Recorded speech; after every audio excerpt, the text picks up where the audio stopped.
पंडित नेहरू जी के समय से लेकर श्रीमती स्वर्गीय इंदिरा गांधी, बाद में स्वर्गीय राजीव गांधी, बाद में रिमोट से मां बेटे और अभी बहन उनसे जुड़ी है।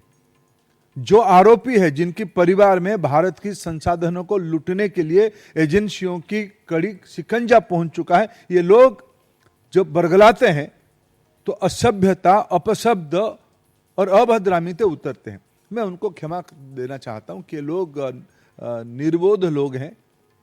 जब व्यक्ति चोरी करे और सीनाजोरी करे, इस प्रकार की, जब मैं समझ सकता हूं, जब उनकी परिवार के लोग, आत्मीय लोग भारत के संसाधनों को लूटने की मामले में जेल की सलाखों तक पहुंचेंगे, कोई बेल में है, कोई जेल की जाने के इंतजार में है, इस प्रकार की बौखलाहट अपेक्षाएं। आखिर संसद में कोई भी विषय पर हम आलोचना कर ले के लिए हमारी असहमति नहीं है, लेकिन जहां चर्चा जो विषय हो सकता है वही होगा।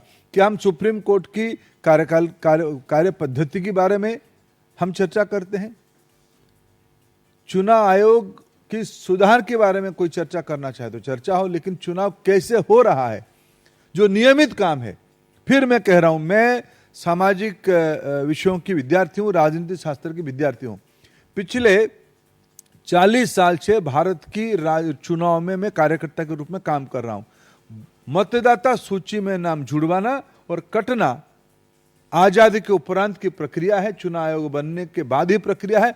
मैं 40 साल से एक बूथ स्तर के कार्यकर्ता के नाते कई बार नाम जुड़वाया हूं, कई बार जो गलत नाम जुड़ जाता है कहीं से, मैंने कटवाने का अर्जी दिया हूं।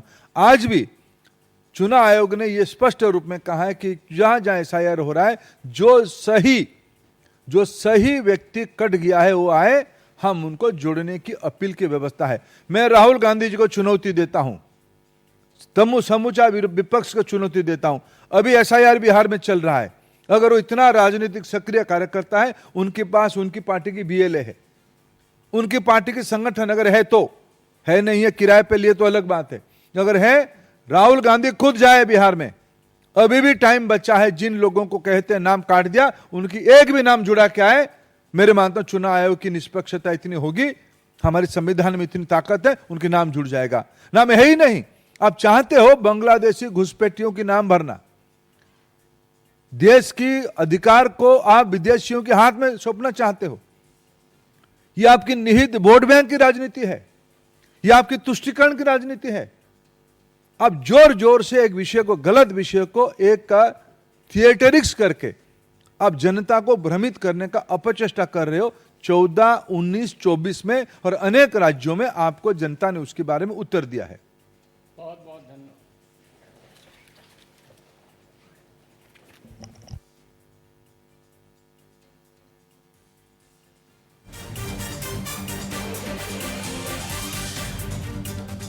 மத்திய அமைச்சர் தர்மேந்திர பிரதான் செய்தியாளர்களை சந்தித்தார். அந்த காட்சிகளை பார்த்தோம்.